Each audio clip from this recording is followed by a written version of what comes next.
Hello everyone, welcome back to the channel. तो आज जो ड्रामा मैं आपके लिए एक्सप्लेन करने वाली हूँ उसका नाम है my girlfriend is an alien. My girlfriend is an alien का सीज़न 2 लॉन्च हो चुका है और इसका एपिसोड 1 मैं आज आप लोगों के लिए एक्सप्लेन करने वाली हूँ। तो आइए वीडियो को शुरू करते हैं।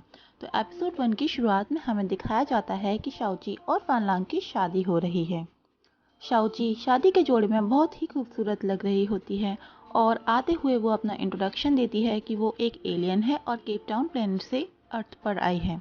जब वो केप टाउन प्लेनेट से आई तो किस तरह उसकी मुलाकात फांगलान से हुई और उसका अनाउंसिएटर उसके पास रह गया, जिसकी वजह से दोनों के बीच प्यार हो जाता है। उन दोनों के बीच कुछ लवी डबी मोमेंट्स दिखाए जाते हैं जो कि सीजन 1 से होते हैं। शाओची बहुत खुश है कि फाइनली सारे हर्डल्स और मिसअंडरस्टैंडिंग्स क्लियर होने के बाद उन दोनों की शादी हो रही है। वहाँ बैठे सभी लोग बहुत खुश होते हैं। वेडिंग रिचुअल्स स्टार्ट होते हैं। शाओची देखती है कि फांग लंग उसे उसी सफ़ायर से बनी रिंग पहना रहा है जो कि सीजन 1 में उसके ब्लड से बनी थी। शाओची यह देखकर बहुत टच्ड हो जाती है। दोनों की शादी कंप्लीट हो जाती है और दोनों एक दूसरे को किस करते हैं। तभी वहाँ कुछ ऐसा होता है कि सब कुछ रुक जाता है, क्योंकि शाओची के प्लैनेट से लोग उसे लेने के लिए आ रहे होते हैं। शाओची का टर्टल फ्रेंड वहाँ से उड़ जाता है और शाओची भी उड़ने लगती है। फांग उसे पकड़ लेता है, लेकिन शाओची को बचा नहीं पाता और उसके प्लैनेट के लोग उसे वहाँ से लेकर चले जाते हैं। फांग बहुत ही दुखी होता है। अगले सीन में दिखाया जाता है कि शाओची अपने प्लैनेट पर एक जेल में बंद है। उसे नहीं पता कि उसे वहाँ क्या पनिशमेंट मिलने वाली है, इसलिए वो फांगलेंग के साथ अपनी सारी मेमोरीज को एक रिंग में स्टोर करके रख लेती है। अगले सीन में दिखाया जाता है कि शाओची के प्लैनेट के लोग उसके लिए पनिशमेंट डिसाइड कर रहे होते हैं कि तभी वहाँ पर एक एलियन आता है और वह एलियन उन सबसे कहता है कि शाओची को पनिश करने का कोई मतलब नहीं है। यहाँ उसकी गलती नहीं थी, बल्कि वह तो अर्थ के एक हार्मोन एलिमेंट से इफेक्ट हो गई थी। अर्थ पर एक फंग नाम का लड़का है जो कि इस एलिमेंट को बहुत पावरफुल तरीके से डेवलप कर रहा है, जो कि हमारे प्लानट के लिए काफ़ी खतरनाक साबित हो सकता है। हम शाओची का इस्तेमाल करके उस एलिमेंट को यहाँ मंगवा सकते हैं ताकि हम इसकी स्टडी कर सकें। इसके बाद वह एलियन शाओची की फांगलैंग के साथ मेमोरीज को इरेज कर देता है और उसका ब्रेन वॉश करके वहाँ ये भर देता है कि फांग एक बुरा लड़का है जो कि शाओची को अपने प्यार में फंसाकर उसने उससे शादी कर ली। भले ही फांग अब उसका हस्बैंड है, लेकिन वो बहुत बुरा है और इसके बाद वो उसके टर्टल फ्रेंड कुप्री को भी एक ह्यूमन फॉर्म में बदल देता है, जिसका नाम शाबू होगा। फिर हमें दिखाया जाता है कि दोनों अपनी स्पेसशिप में बैठकर अर्थ की तरफ जा रहे होते हैं कि तभी दोनों एक रॉक से टकरा जाते हैं और दोनों अलग अलग हो जाते हैं। अगली सीन में हम देखते हैं कि फांग लैंग अपने कुछ न्यू प्रोडक्ट्स को लॉन्च करने के लिए एक इवेंट में जा रहा होता है। तभी शाओची अर्थ पर लैंड करने वाली होती है। जैसे ही वह नीचे आ रही होती है, उसकी ड्रेस एक पोल में फंस जाती है और फांग लैंग उसे बचाने के लिए उसके पास जाता है। जैसे ही फांग लैंग उसके पास जाता है, शाओची उसके ऊपर गिर जाती है। दोनों एक दूसरे को देखते हैं, लेकिन एक दूसरे को पहचान नहीं पाते हैं। लेकिन शाओची को फांग को जाना पहचाना सा लगता है। तभी वहाँ पर मिस्टर हन आते हैं और फांग को उसके नाम से बुलाते हैं। फांग शाओची को वहाँ से हटाकर मिस्टर हन के साथ चले जाते हैं। शाओची को पता चल जाता है कि ये तो वही फांग है जिसके लिए वो अर्थ पर आई है, लेकिन मैं तो इनकी वाइफ हूँ और ये इस तरह से क्यों बिहेव कर रहा है कि जैसे ये मुझे जानता ही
जाके छुप जाते हैं।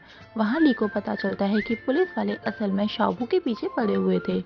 जब पुलिस वाले उन दोनों को पकड़ने वाले होते हैं तो शाओबू और ली दोनों वहाँ से फिर से भाग जाते हैं और एक ऐसी जगह पर छुप जाते हैं जहाँ शाओबू ली के बहुत ही करीब होती है, जिसकी वजह से उसकी बॉडी का टेम्परेचर बढ़ जाता है और वो वापस से टर्टल फॉर्म में बदल जाती है।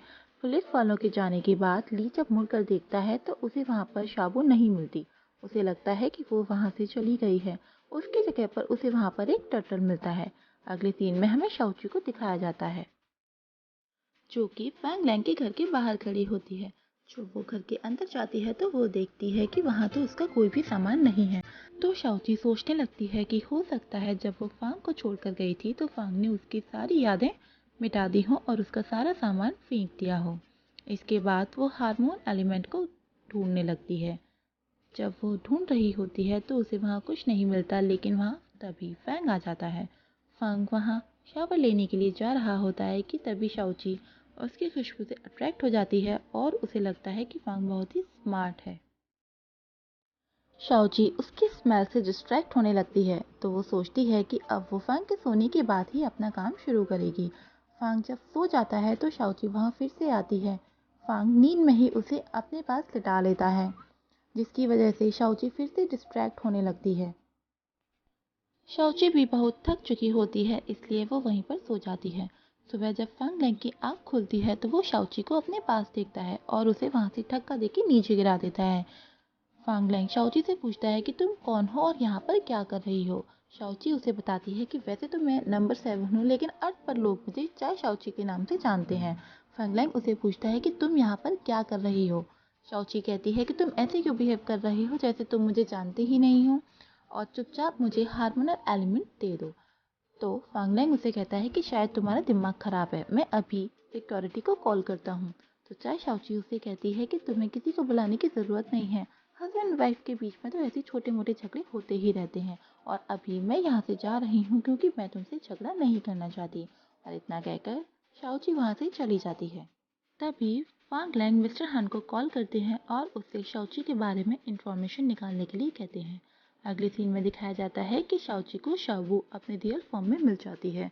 शाओची शाओबू से पूछती है कि वो अपने रियल फॉर्म में कैसे चेंज हो गई।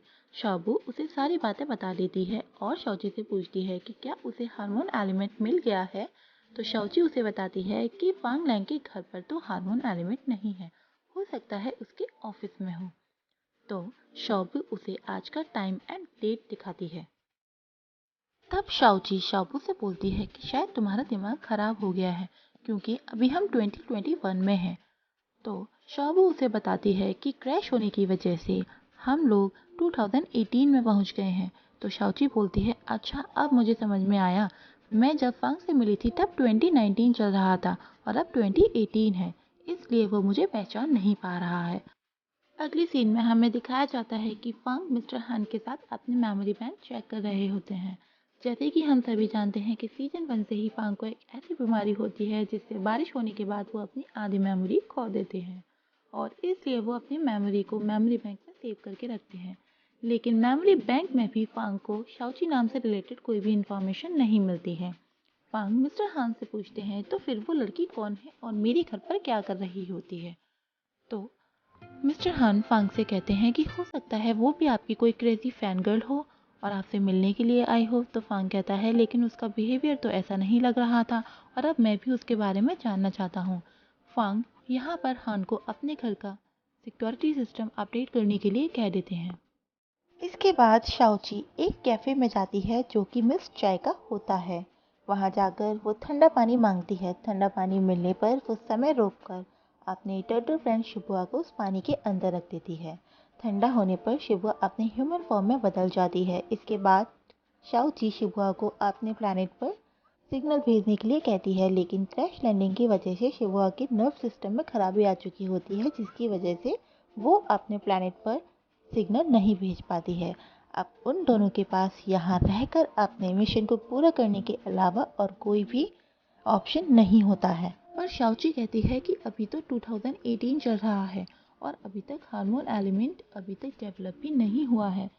अब हमें यहाँ पर उसके डेवलप होने का इंतज़ार करना पड़ेगा और तब तक हमें यहीं रहना पड़ेगा। यह सोचकर दोनों परेशान हो जाती हैं। कि तभी शाओबू शाओची की रिंग को स्कैन करती है और स्कैन करने पर वो देखती है कि उसके अंदर शाओची ने मेल हार्मोन को कलेक्ट करके रखा हुआ है। तो शिबुआ शाओची से पूछती है कि ये सब कैसे हुआ। शाओची उससे बताती है कि हो सकता है जब वो पहली बार फांग से मिली थी तब ये सब हुआ हो। अब वो इसकी मदद से अपने प्लेनेट पर सिग्नल भेज सकते हैं। शाओबू शाओची से कहती है कि अभी हार्मोन एलिमेंट डेवलप नहीं हुआ तो क्या हुआ, हम इन मेल हार्मोन्स की वजह से अपना मिशन कंप्लीट करेंगे और अपने प्लेनेट पर वापस चले जाएंगे। इतना कहकर दोनों बहुत ही खुश होने लगती हैं कि तभी कैफे में कुछ लड़के आते हैं। शाओची उनके पास जाकर मेल हार्मोन कलेक्ट करने की कोशिश करती है लेकिन कुछ भी नहीं होता। इसके बाद वो कैफे में मौजूद सभी मेल कस्टमर्स के सामने डांस करने लगती है लेकिन उससे भी कुछ नहीं होता और वहाँ बैठे सभी लोग सोचने लगते हैं कि शाओची पागल हो गई है। तभी वहाँ मिस चाय आ जाती हैं और उन्हें लगता है कि ये दोनों पास वाले रेस्टोरेंट की ही स्पाई हैं और उन दोनों को वहाँ से जाने के लिए कहती हैं। लेकिन जाने से पहले मिस चाय उन दोनों को पे करने के लिए कहती हैं। शाओची उन्हें अपने प्लेनेट की करेंसी के अकॉर्डिंग पे करने लगती है। मिस चाय को लगता है कि वो दोनों उन्हें बेवकूफ़ बना रही हैं, इसलिए वो दोनों को ही अपने कैफ़े में काम करने के लिए कहती हैं। लेकिन शाओची सोचने लगती है कि आखिरकार मेल हार्मोन कलेक्ट क्यों नहीं हो पा रहा है। वो दोनों फांग के पास जाने के लिए वहाँ से निकल जाती हैं और एकदम से गायब हो जाती हैं। उन दोनों को इस तरह गायब होता देख मिस चाय बेहोश हो जाती हैं।